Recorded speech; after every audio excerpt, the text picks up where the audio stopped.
Shalom, selamat pagi. Tuhan Yesus memberkati kita semua. Tetap teguh, tetap kuat, tetap berjaga-jaga karena iblis lawan kita. Dia seperti singa yang mengaum-ngaum untuk mencari siapa yang dapat ditelannya. Karena itu kita sedang belajar dengan sebuah topik kembali hari ini tentang kunci hidup berbuah banyak. Jadi kalau kita kembali membaca dari Yohanes 15 ayat 8. Dalam hal inilah Bapakku dipermuliakan, yaitu jikalau kamu berbuah banyak, dan dengan demikian kamu adalah murid-muridku. Jadi Tuhan menghendaki kita berbuah. Dan saya memberikan topik ini adalah kunci bagaimana kita bisa berbuah. Seringkali kita melihat ada banyak orang percaya, orang Kristen, dia tidak mengalami yang namanya keberbuahan dalam hidupnya. Karena itu kita perlu menemukan kunci. Saya menggunakan istilah kunci. Kunci adalah alat, tools untuk membuka.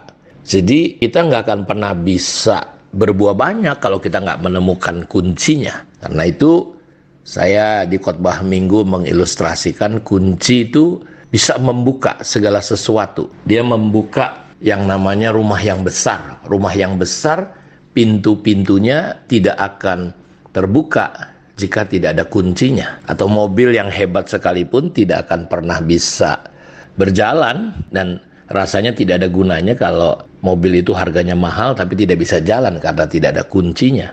Karena itu kita ingin belajar hari-hari ke depan bagaimana kita bisa menemukan kunci untuk kita bisa berbuah. Karena berbuah itu memuliakan Bapa. Hidup yang berbuah itu memuliakan Tuhan. Hanya dengan berbuah Tuhan dimuliakan. Dan kita layak disebut untuk apa? Untuk menjadi murid-muridnya yang sejati. Karena itu kita sudah belajar kemarin bagaimana makna dan arti daripada hidup yang berbuah. Bahwa berbuah itu bukan pelayanan. Berbuah itu bukan kita hanya pintar jago ngomong Tuhan, tentang Tuhan, atau kita punya gelar-gelar ya teologi, atau kita menjadi punya posisi-posisi tertentu di dalam pelayanan. Bukan. Berbuah bicara tentang kehidupan kita, karakter kita yang mengalami perubahan semakin seperti Kristus. Karena itu berbuah menunjukkan pohonnya, berbuah menunjukkan siapa pokok daripada kita sendiri, hidup kita. Karena itu Yesus berkata, akulah pokok. Jadi buah menunjukkan pokoknya apa. Jadi rasanya aneh kalau ada pohon ara berbuah semak duri, atau ada semak duri berbuah pohon ara. Pasti nggak mungkin, nggak bisa. Jadi buah menunjukkan pohonnya. Karena itu Tuhan Yesus berkata kita disuruh waspada, disuruh berjaga-jaga, disuruh berhati-hati. Karena iblis tidak datang dengan wajah iblis, tapi iblis datang dengan wajah malaikat terang. Waspadalah terhadap nabi-nabi palsu. Salah satu hal yang akan terjadi di hari-hari ke depan, di akhir zaman ini sebelum kedatangan Tuhan, selain aniaya, selain gempa bumi, selain kelaparan, selain penyakit sampar, yang terjadi adalah kesesatan. Dan disinilah Alkitab berkata bahwa bagaimana caranya orang-orang benar ini bisa disesatkan. Dan kalau boleh kita semua ini tersesat.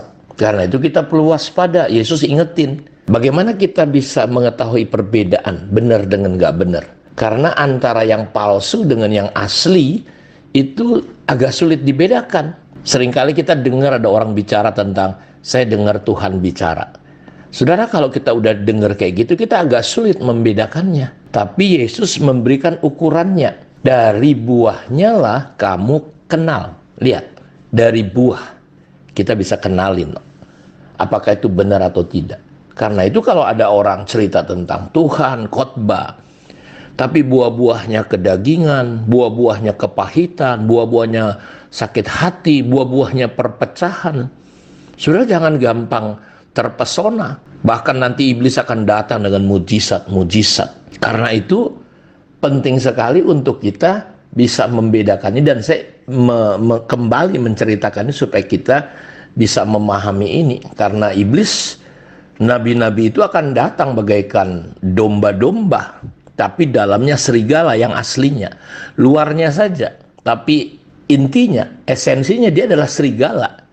Salah satu ciri serigala yang Paulus katakan adalah kepada gereja di Efesus ketika dia mau tinggalkan ya penatua di sana, dari antara kamu sendiri akan keluar, dari antara kamu. Jadi penyesatan, kesesatan itu tidak hanya dari luar ke dalam bisa terjadi, tapi dari dalam akan muncul dari antara kamu. Dan serigala-serigala itu cirinya apa? Tidak menyayangkan kawanan. Jadi bagi saya sederhana sekali untuk melihat apakah orang berbuah atau tidak. Dia mencintai Tuhan dan dia mencintai umat Tuhan. Hukum yang pertama adalah mengasihi Tuhan. Hukum kedua yang sama adalah mengasihi sesama. Jadi serigala yang buas, nabi-nabi palsu ini, dia seperti binatang yang predator yang mengerikan. Dan dia apa yang dia rusak? Kawanan. Apa kawanan? Komunitas, hubungan satu dengan yang lain. Makanya di dalam Ibrani 10 ayat 25, jangan kita menjauhkan diri dari pertemuan-pertemuan, dari komunitas, seperti dibiasakan oleh beberapa orang. Ketika ada murid-murid berkata, guru itu mereka apa? Menggunakan namamu, padahal mereka bukan kelompok kita. Tapi Yesus berkata, ya, dari buahnya. Apa buahnya?